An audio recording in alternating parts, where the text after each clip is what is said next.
joining us for our meditation. Thank you here in person and all of you on the Zoom, the YouTube, the Facebook, and all the various places. Welcome, and let's anchor ourselves. So right here and right now, open yourself up. Let go of any thought before this moment. And let yourself breathe in. I am the love that God is. Breathe out. I am the love that God is. Breathe in. I am the love that God is. Breathe out.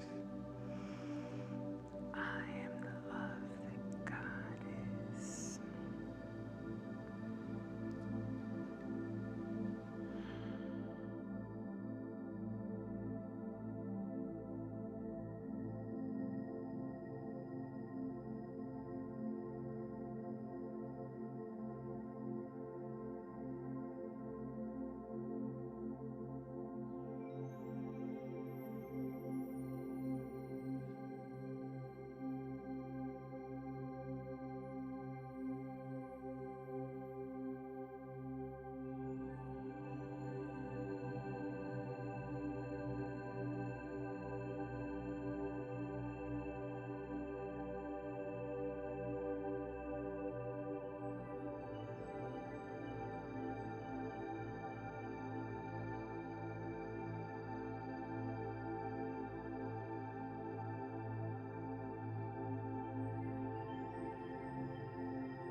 morning, everyone.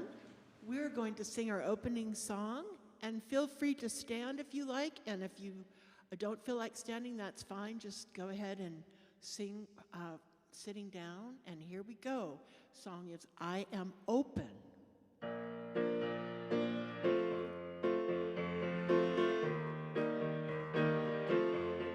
Here we go.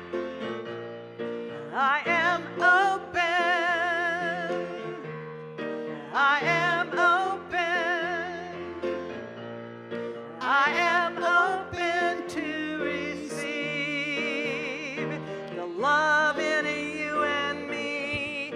I am open. You are open. I am open. I know I am.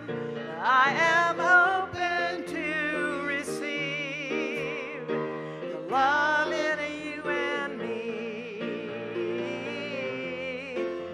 Now we can say to each other, you are open. You are open. I know you are. You are open. You are open to receive the love in you and me. You are open every day, every way. You are open. I know you are. You are open to receive the love in you and me. Yeah. And now it's going to be we, because it's all of us. We are open. We are open. We are open to receive the love in you and me. We are open. We are open. We are open. I know we are. We are open to receive the love in you and me. Yeah. We are open. Love in you and me. We are open. Yes, we are. The love in you and me. One more time, big finish. Here we go. You get ready. The love in you and me. All right. That's what we're talking All right, about. that's it. Welcome, welcome. We're so grateful that you're here in person. We're so grateful that you're joining us on whatever platform you're joining us on. Welcome, welcome. And let's pray.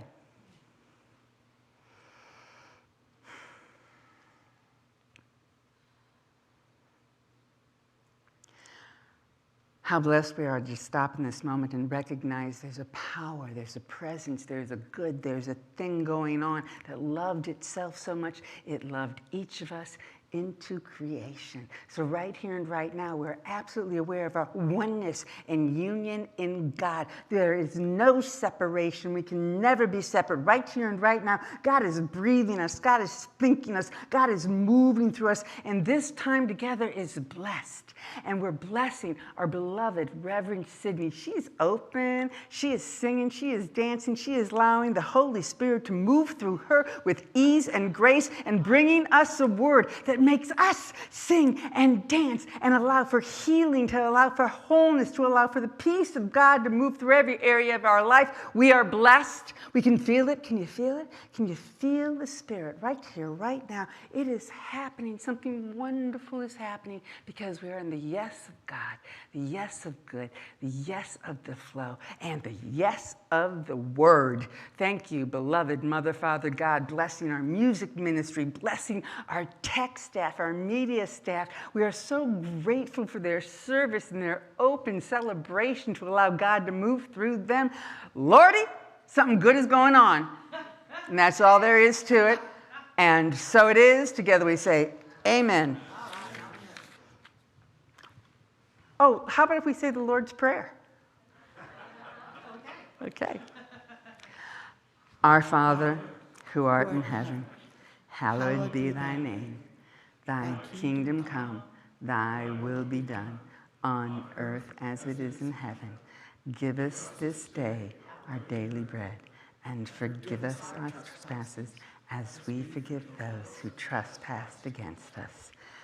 And lead us not into temptation, but deliver us from evil. For thine is the kingdom, the power, and the glory forever. Amen. And please, you have in your bulletins, and it'll be up here, we have our statement of being. Let it ring out throughout your being. Today, I listen to the urgings of my heart. I know that my creative imagination is my connection with Spirit's brilliance and genius. With enthusiasm and excitement, I invite new ideas, new dreams, and new ways of honoring the life within. My heart is strong, my path is clear, and my words are filled with the power of love. The universe itself applauds and celebrates me, for I am fearlessly and wondrously made. God is mighty in the midst of me, and I rock. And so it is. Amen. That's how you pray.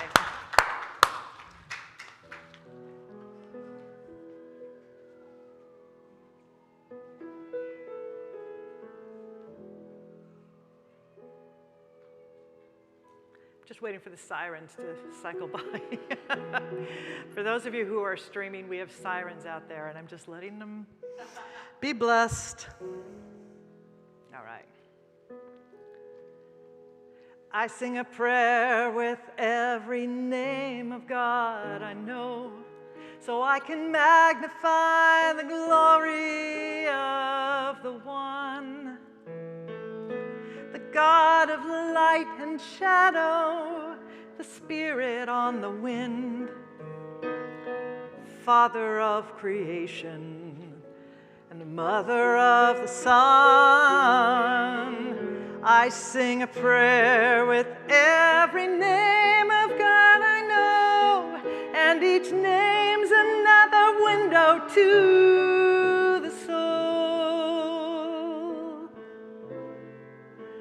Tell me your name and let me behold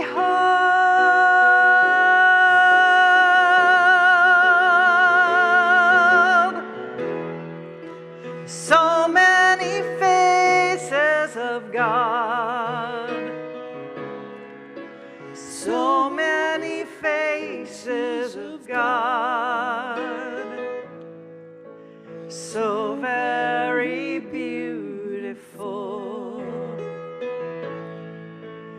so very, very beautiful, so many faces of God, so many faces of God, so very beautiful, so very, very beautiful.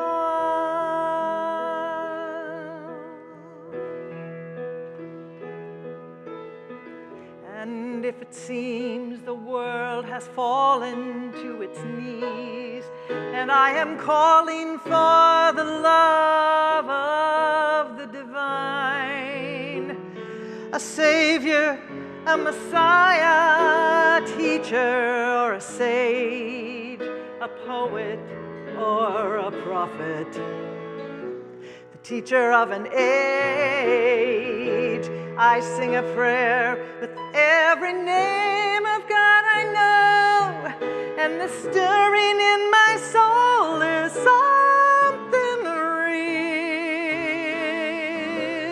real. Tell me your name and let me reveal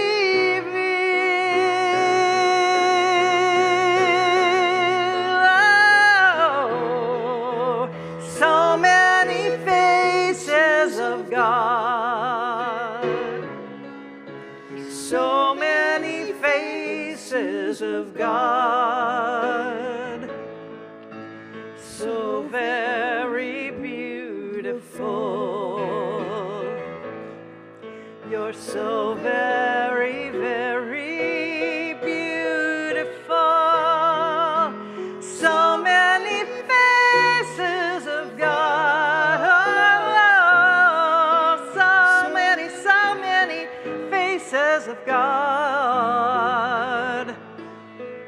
So very beautiful. We're so very, very beautiful. You can sing it with me. So many faces of God. So many faces. So many faces of God. So very beautiful. So very beautiful. So very, very beautiful. So many faces of God. So many faces of God. You're so very beautiful. So very, very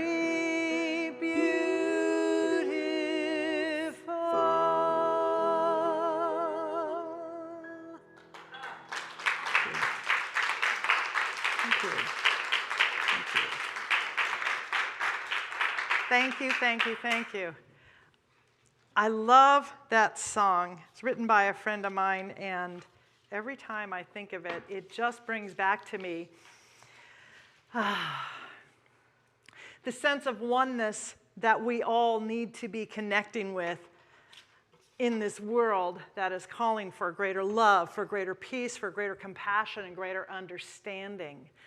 And it really touches me in a big way. And you know, the topic tonight is 2 little words. And I was inspired to talk about this. I was reading a book by a man who has since left the planet, Wilford Peterson, who for years and years wrote a column for Science of Mind magazine and he published several books, and they're all the Art of Living treasure chest. And some of you might remember, they're out of print. I have mine. In fact, I have copies that I've had to take to the printer and rebind because I've used them so much. But the one that I found a book that I had not seen of his before, and he had this just little essay on 2 little words. The first word is open. The first word is open. And the idea is that these 2 simple words are the very heart of the life of the Spirit. They are the very heart of the life that we seek when we are seeking for a greater connection, a greater knowing, a greater life. You know, so many of us don't like the word God, and I totally get it. I totally get it, because if we were raised on the idea of a God that is angry, moody, keeps score, and is sitting up on a cloud and has fallen off his anger meds, then that is the kind of God many of us just like run from the other direction. And I do too. I really, really do not dig that God. So when we can move from a God of personality into a greater idea, a God of presence and power of energy, quantum field of energy. Deepak Chopra said, infinite field of potentiality. That's what we're looking at. This field of possibility, it's love. It's love. Ralph Waldo Trine, an old metaphysical author, well, a dead metaphysical author, sorry, he wrote, to be in tune with the infinite, you must simply open your heart and mind to the divine inflow, which is waiting for the opening of the gate that it may enter.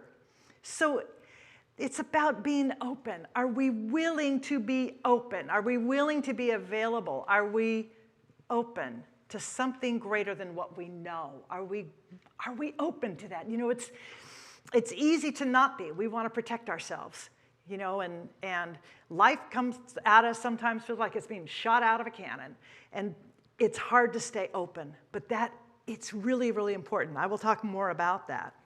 So the second word is the word one. O-N-E.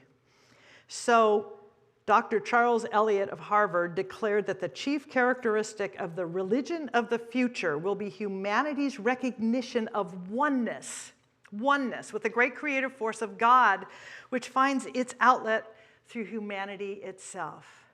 So again, we are moving to a greater idea of God, not a God that does something to us, but is active and expressing through us. This is the idea of God, that we are permeable. We're as permeable amoeba in a soup, a creative soup, a cauldron of creation, that we are in this ether, this experience, and it is moving through us, in, as, around, and through us, surrounding us, filling us, moving through us. You know, I think sometimes one of my husband's favorite pictures is one that was done by, I believe it was Michelangelo. And correct me, someone, if you know, if I'm wrong, please. The Vitruvian Man. So Vitruvian Man, and you've probably all seen this drawing, and it's a man. Basically, it's a sketch of a man with all of these lines that are coming through and bisecting, and they're diagonal, they're vertical, they're horizontal, and they're also from the front to back. And every time I look at that, I see that as the way we are filled and connected with Spirit, with God, that this is what functions in, as, and through us. Da Vinci, thank you. We have a winner. So Emerson wrote that the life of the soul in conscious union with the infinite shall be for thee the only real existence. So in other words, we can live according to the world out there, and we can be governed by the winds of change and the stuff that happens, what other people say and do, or we can have a real life, and that we are in conscious union with Spirit, with the infinite. So, and again, this Wilford Peterson, who wrote the book, he wrote, beyond a conscious oneness with God, we should also think of ourselves as one with all people and all living things. All the people you and I have met and known are a part of you and me. Think about that. And we are a part of them forever. Because we are energy. We are divine energy. So someone comes into my experience, crosses my emotional, my spiritual, my energetic, my physical path, there's an energy exchange, and we have affected each other. You know, it's that idea of quantum physics where someone who has that quantum microscope, right, just the observing of the particle, the observing of the electron, the observing of the neutron changes the way it functions. We are the same way. So just as we observe someone, perhaps across the street that we don't ever connect with, that experience has an effect on us and an effect on them. We cannot live separately and alone. We can't. Especially this planet is getting real small and needs us to be together and to be connected. We are one with the universe, the sun, the sea, and the stars. We are a part of all life, plant, animal, human, and divine. And one of my other favorite quotes is from Horatio Dresser. Now, Horatio Dresser lived in the 1800s, late 1800s. He's also one of the persons who we count as part of the iconic history of New Thought. And he wrote, to awaken into a vision of wholeness where we saw only fragments is to begin to have a philosophy of the Spirit. To awaken into a vision of wholeness where we saw only fragments is to begin to have a philosophy of the Spirit. So it is in beginning to awaken to this idea of connection, that we are all together, we are all joined together, that we are all one. We are just so many faces of God. We are so many faces of love. We are so many faces of the peace, the power, the possibility, the joy, the delight of the Creator itself. So this kind of got me thinking that there are questions we have to ask ourselves. You know, it's one thing to sit in a very heady kind of right brain experience of, oh, we are one, we are one, we are one, we are one. But we need to, you know, I love this teaching because it's practical. we're talking about practical metaphysics, practical spirituality, not just something we look at, observe, and say, well, that's really interesting, because that's frankly boring, and I'm not in it for that. But there are questions that we can begin to ask ourselves. So first of all, are we open, that's that first word, to the possibility of more, something greater, and a life, by the way, which is not based or anchored in limitation and fear. And this is a thing, because so many of us have grown up with in a field of restriction, a field of fear and perhaps control and limitation, or even violence, all of that. I mean, my parents, God bless them, both of them grew up during the Depression. So their mindset was mostly that there isn't enough, And yet we are talking about infinite God, infinite good, infinite source, infinite love, that which is both source and substance, or as Dr. Mark likes to say, infinite pie. There's enough pie and cake and whatever it is and pasta for everyone. We just saw Defending Your Life the other night, so if you haven't seen it, you got to see the scene where 9 pounds of pasta. It's a great, anyway. Are we willing and available to be stretched and grown in our capacity to imagine? Can we imagine something greater, something bigger? Are we willing to go beyond what our parents' limits were? Can we call their ceiling our floor? Can we do that? Some of us are hesitant to do it because we feel like we're being disloyal to our parents. We're breaking the code. We're breaking the subtle agreement or not so subtle agreement to not exceed or be more successful or more, can I say, happy than they were? Are we willing and available to be stretched and grown in our capacity to envision ourselves as continually growing, expanding, and exploring our own infinite worthiness? Now, growing up, how many of us were told on a daily basis, you are a beloved child of God. You are awesome. You are glory itself. You are the cat's pajamas. You are the most fabulous, fantastic thing ever. Most of us didn't get that. We might have got it as little snuggly babies, but once we kind of like grew into, well, especially stinky adolescence, I mean, who got that, right? So that's the question, is are we open? Are we open to the possibility of something greater?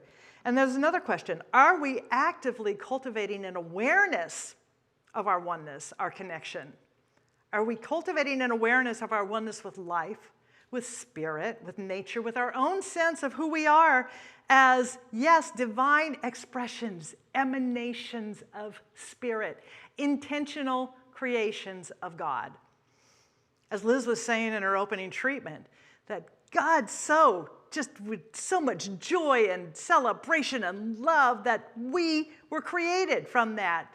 And as I've talked about the fast track to understanding Troward and his principle of the consciousness of creation and the creative process in humanity, basically it's that God was bored, needed someone to play with, so he created humans and things and giraffes. Just needed stuff to do. So if we know that we're truly seeking the experience of oneness, are there ways to navigate that path? We know, okay, well, here's the intention. I want to feel a greater connection. I want to feel a greater oneness. I wish Siri and Google Maps had a setting for divine oneness. Hey, Siri, navigation to oneness with God and all life. Searching, calculating, re-navigating. It's one thing to intellectually describe oneness, right? It's very left-brainy. But the great truth here is that in order to feel one with all life, we have to start with the willingness to be vulnerable. We have to be vulnerable and we have to be willing to notice those things and experiences which touch us at our core. Most of the stuff that touches us at our core is not the happy unicorn pink fairy dust kind of stuff. And it can take courage to say, yeah, I'm willing to have compassion and empathy here. It can take courage to do that. It can take vulnerability. We are notorious in America for being self-centered and narcissistic.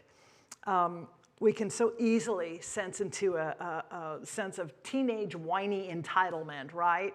Instead of going to a place of compassion for another person. It sounds like this, but I have to have this. Or, well, I was here first. How about, it's mine, I deserve it. Or, why does he have that? Why did she get that? I should have it. I should have had it first. And then there's the best one of all. It's not fair.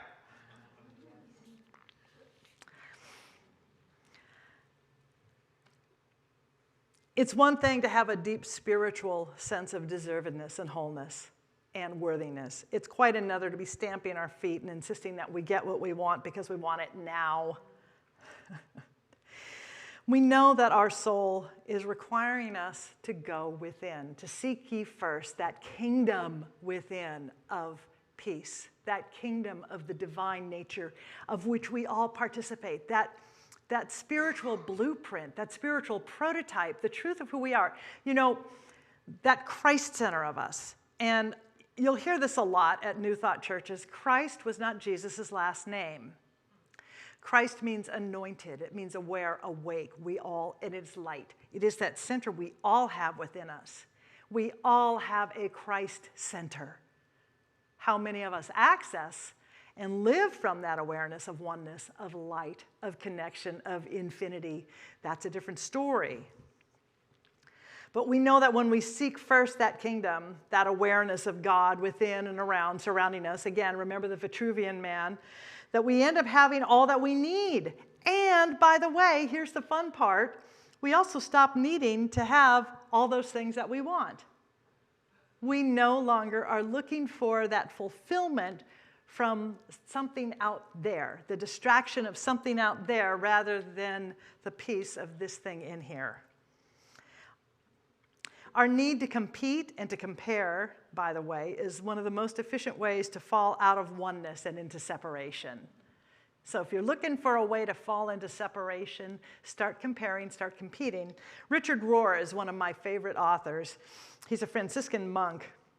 And in his book, What the Mystics Know, he wrote that we must give up three things if we want deep connection and if we want to truly hear when we listen to that voice within, that urging within.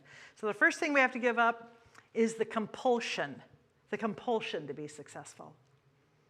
Now, wholeness and success and satisfaction, creative reward, that's not a compulsion. That's that desire. That is that vision calling to us from within. But we have to give up that compulsion. Second is the compulsion to be right. Even and especially to be theologically right. This is something that ministers are so guilty of.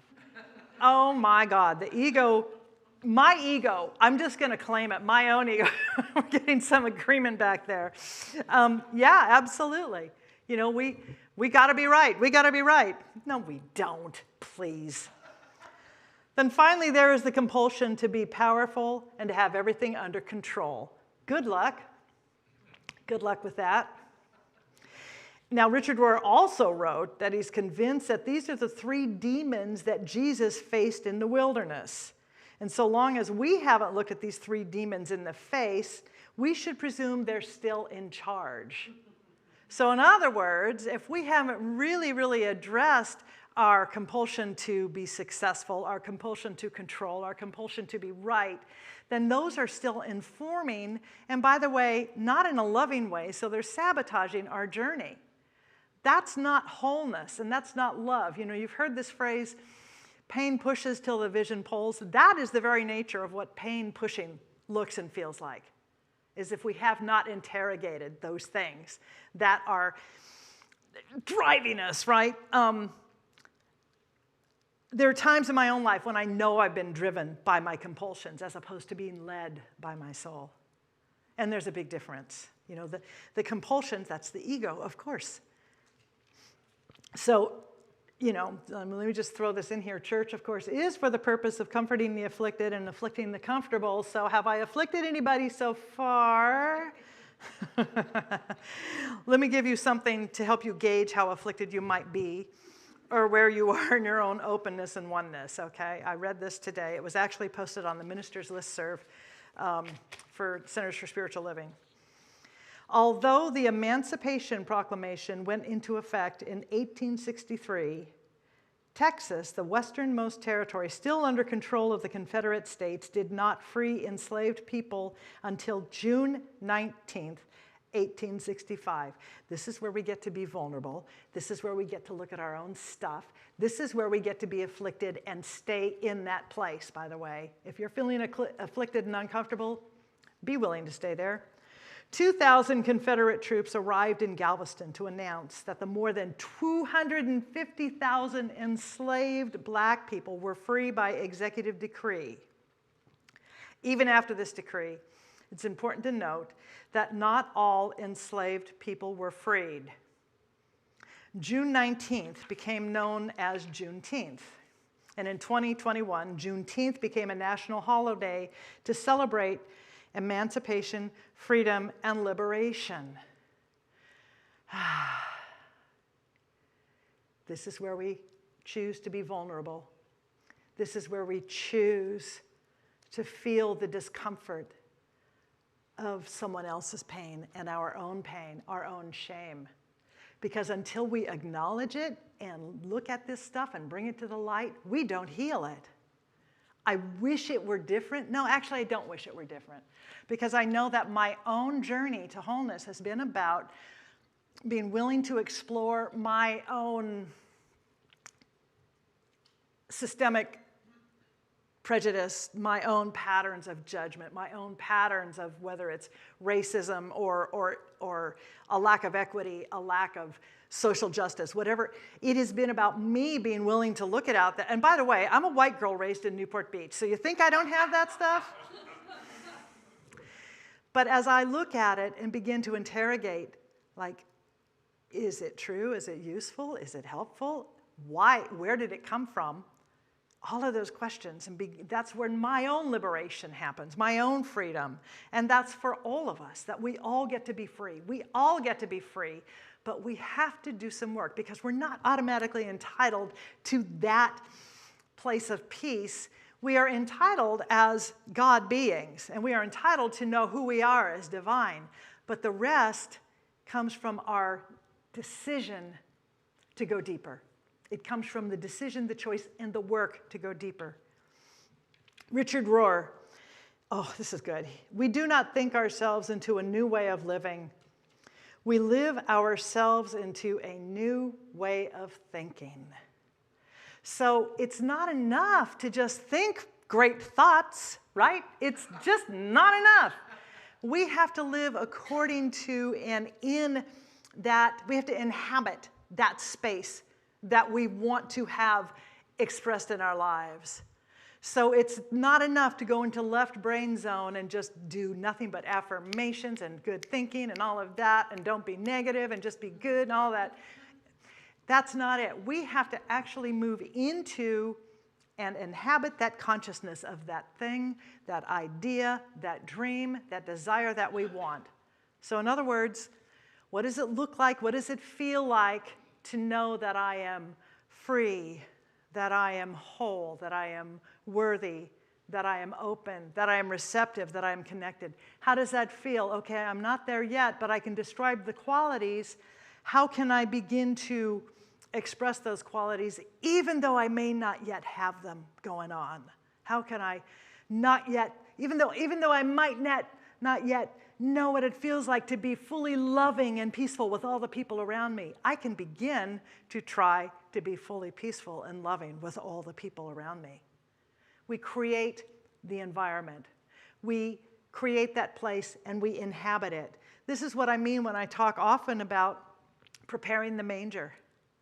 We prepare the manger for the birth of that Christ, that awareness, that light, not the physical beingness, but that we are preparing for the emergence of a greater idea, be it oneness, be it community, be it being an artist, being a musician, being whatever it is that your dream is, but we prepare for it.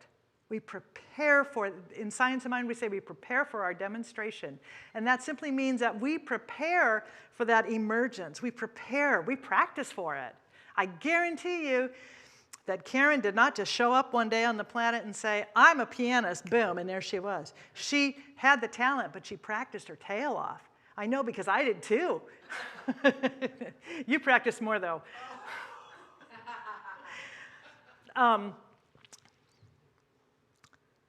So about the openness thing, where are you inviting, not forcing, but inviting yourself to, as Brene Brown said, dare greatly. Go beyond the limits. Go beyond what has come before. And where are you inviting yourself to go beyond the herd mind and safe mediocrity to a place of creating and imagining with wild abandon? You know, I read a quote somewhere about rushing headlong into life like your hair is on fire.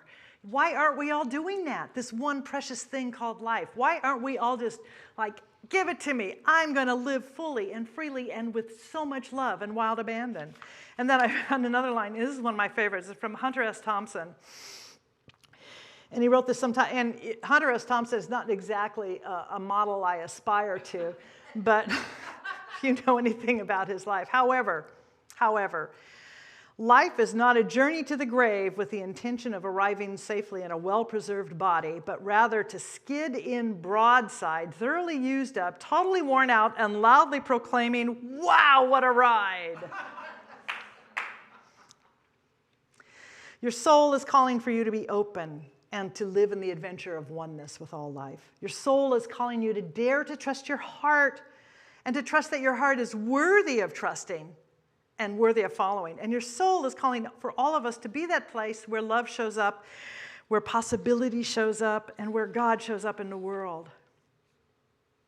You know, the prayer form that we do here is called spiritual mind treatment, because we are treating our thinking. We are treating the way we think about something. It's a treatment so that we can begin to instill a greater sense of wholeness. Just as if you go to a doctor and you get a treatment for something, it's so that wholeness can be revealed. We do the same thing here. And Ernest Holmes, who founded this teaching, has written some wonderful things. I just want to offer a couple of phrases before I close. Most people sit and wish for or long for something. They may even have a great desire or hope. They may even go so far as to believe that their desire is going to happen. All this is good as far as it goes, but it does not go far enough.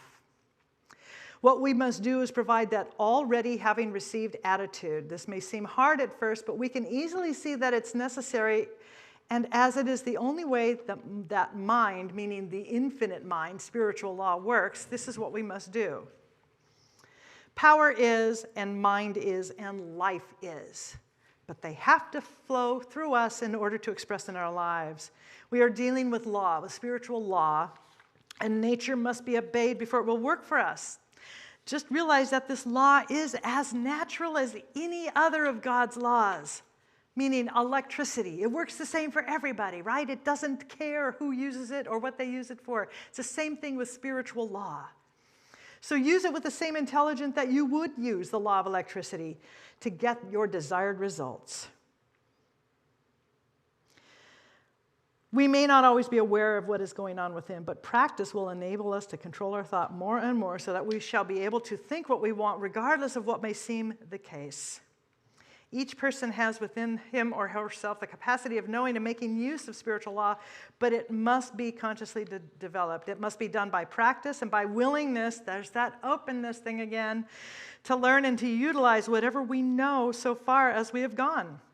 The individual who has the most power is the one who has the greatest realization of the divine presence, and to whom this means the most as an active principle of his life. When we are hungry for that connection, that communion, and thirsty for it, we begin to find all of the ways to reveal it and to practice it. We are led, we aren't pushed, we are led. And then he said this, we all need more backbone and less wishbone. So may we all move forward into our lives this week with more backbone and less wishbone, and so it is. All right. We're going to anchor this in prayer. So I invite you to just breathe into this space and once again, relax.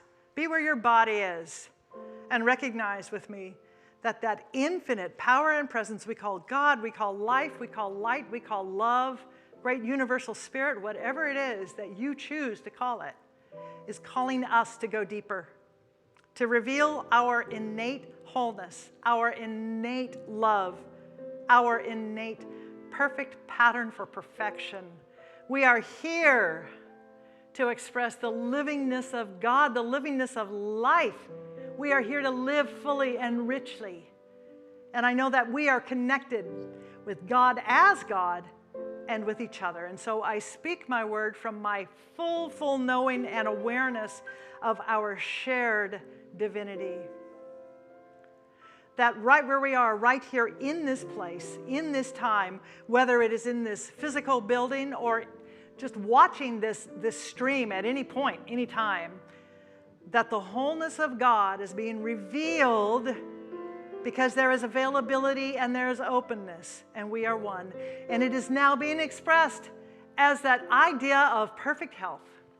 I know for each of us, that health is being revealed, wholeness is being revealed because it is the truth. So I know that it is flowing through each of our body parts, our cells, our membranes, our tissues, our bones. Every part of our bodies, our physical bodies, are expressions of the divine spiritual body. How wonderful to know that we get to claim this, that we get to participate in it, and that we get to celebrate this. And we say yes because we are willing to go beyond yesterday's belief that said no, because today's belief is yes. Tomorrow's belief is an even greater yes. And the one after that, a greater yes. So we practice the yes, knowing that yes, wholeness is being revealed as that health we seek. And I know too that wholeness is being revealed for all of those people who are in need of financial support, prosperity, abundance, that right career, that right job, whatever that expression or that channel for the flow of abundance to be, whatever it is, I know that it is open. We are each open. We are open. We are available. We are willing. We are open. We align as a yes with the yes. And we say, yep, I am absolutely in and of the abundant, infinite source and supply that is presence, that is life itself, that is God, that is spirit. And if there is a need for peace of mind about anyone in your family, someone who might be pulling at your attention, who is in a greater need for wholeness as right relationship, for love, for friendship, for support, for connection. We know that as we are in this one mind, this infinite field, that yes, wholeness is now being revealed for each and every person as greater love, greater connection, greater compassion, oneness. We are one. And we take our knowing of all of this, and we embrace this blue planet. We embrace all people everywhere. We embrace this globe, knowing that love is now wrapping everybody in a global hug of spirit. And in that, we declare that all children are loved, all beings are loved, that there is food enough for all, it is distributed for all, that peace is the power at the heart of God, and we declare, yes, we are living in and as that heart of God. So we say yes to it. And I know that we are a blessing. This church is a blessing, and I bless all churches, all paths to God, all temples, mosques, cathedrals, synagogues, ashrams, all places where people gather and recognize that there is a light and that they are greater together. And that healing absolutely is being revealed in that form of wholeness being expressed. So knowing all of this, I am so grateful. I am so grateful. And it is definitely with a full and grateful heart that I release this word into that law of mind, letting it be so. And together we say, Amen.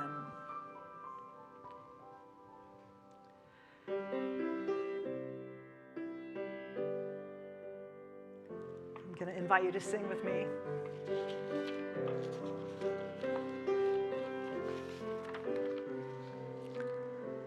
Joy and peace in my heart, always I feel. Joy and peace in my mind, God within revealed.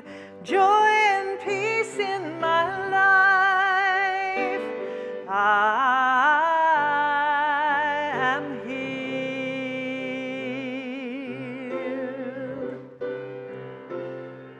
Joy and peace in my heart, always I feel. Joy and peace in my mind, God within revealed. Joy and peace in my life, I am healed. We'll do it one more time. Joy and peace in my heart, always I feel. Joy and peace in my mind, God within revealed. Joy and peace in my life, I am healed.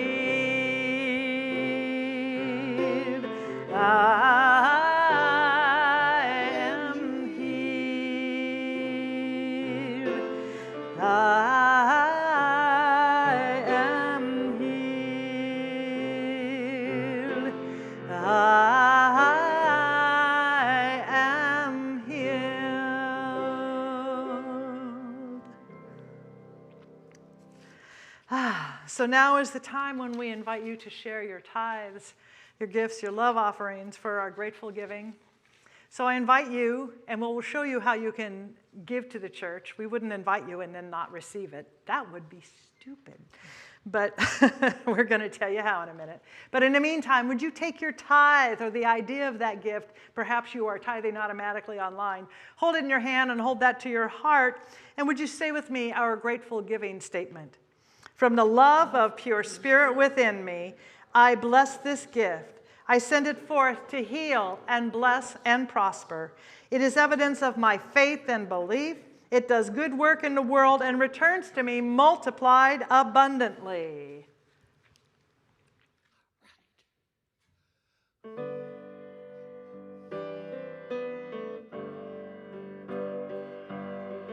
Love, anything is possible. Any mountain can be climbed. Any river can be crossed. Nothing's ever lost. With love, anything is possible. I say that with love, anything is possible. Any mountain can be climbed. Any river can be crossed. I know that nothing's ever lost.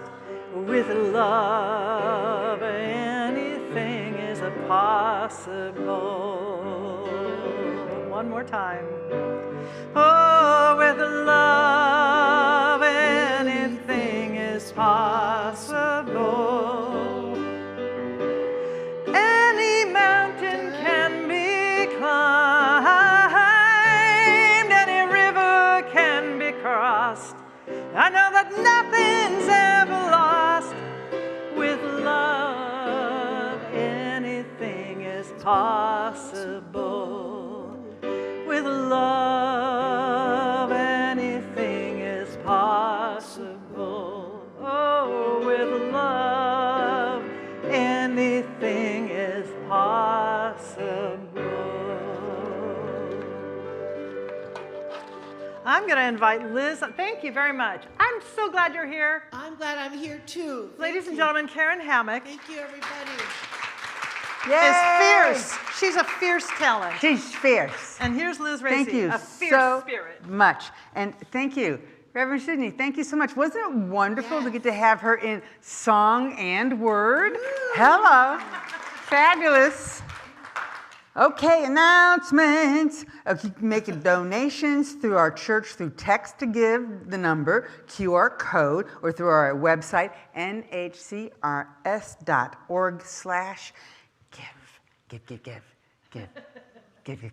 Okay, thank you.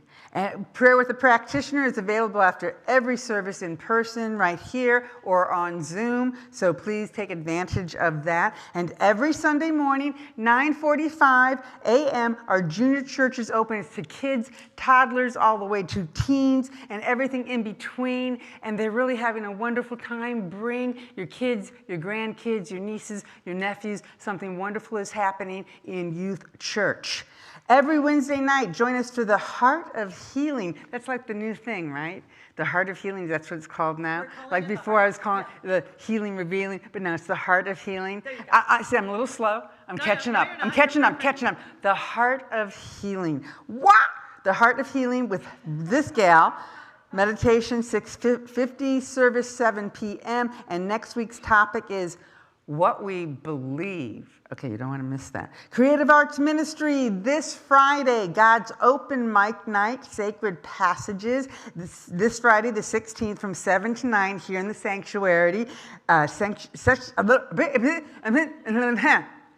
You got that? Anybody miss that? Okay. Suggested donation, $10. It's an amazing, inspiring event. Performers are given 5 minutes to share a sacred passage through whatever experience of God and their good. And to participate, get more information, please contact Mark Crowell at MCROWELL@AOL.com. Just come on out here. Come out here Friday. We're going to have fun. We're going to party. We're going to be anchored in some really good stuff. So just come join us, please. I'm going to be here. And this Sunday, June 18th, it's our Lunch in the Park, Feeding the Homeless. Our Loving Outreach Ministry will be feeding the homeless and others on June 18th at our new location, Alexandria Park, 1 p.m. Donations and volunteers are needed and always welcome to set up tables. And please go out to the patio to pick up a flyer that includes a map to the park, and you can sign up to bring food or to serve. And please, we so appreciate that. Our in-person grief support group is canceled this Sunday, but you can join them again on Sunday, July 16th. Mark your calendars. Okay, this will be some fun, so mark your calendars. You can join us on Sunday, July 2nd. We're celebrating the holiday weekend with a free barbecue after the 11:30 service. Join us for food and wonderful fellowship and music with Mary Hyland and Gilbert Acuna. Oh, that's going to be so fun, so please join us for that. We always have our Zoom virtual patio before and after Sunday and Wednesday services. Zoom meditation every morning, Monday through Saturday, 7:55 to 8:15 a.m. You got to start your day this way. Visit our website, NHCRS.org, to obtain all things. Zoom links, information about events, sign up for weekly e-blasts, all kinds of good stuff, monthly newsletters, all kinds of good stuff. Peace out. I love her. I want to thank our team. Where's my cheat sheet? Hold on.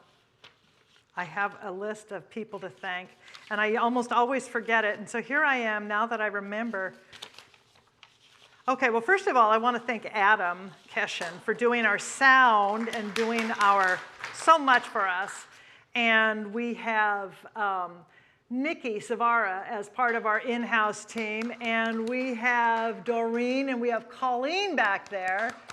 And we have Luana was our usher, And I'm going to say we also have someone at home who is holding the high watch and holding vigil, and we are so excited that we have all of these people who enable us to do what it is we want to do to present to you.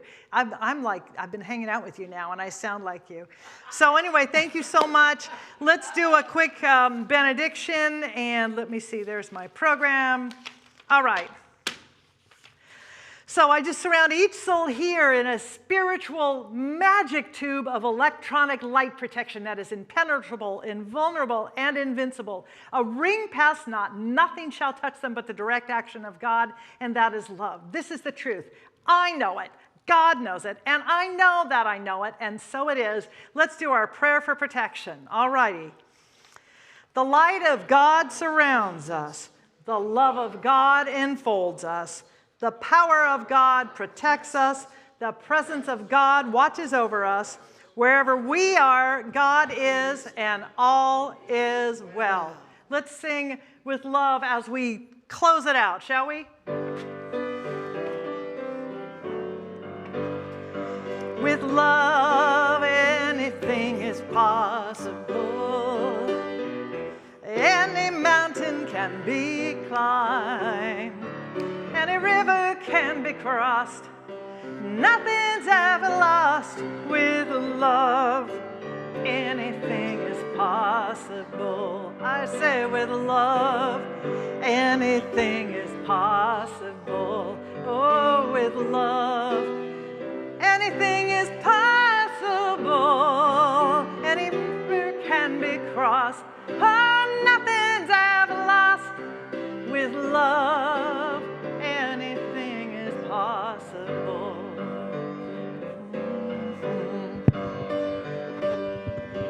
Anything is possible. Any mountain can be climbed.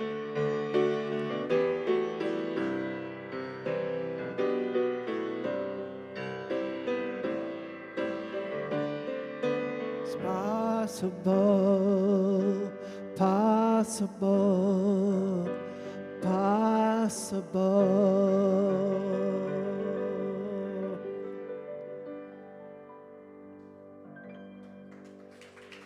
All right, everyone.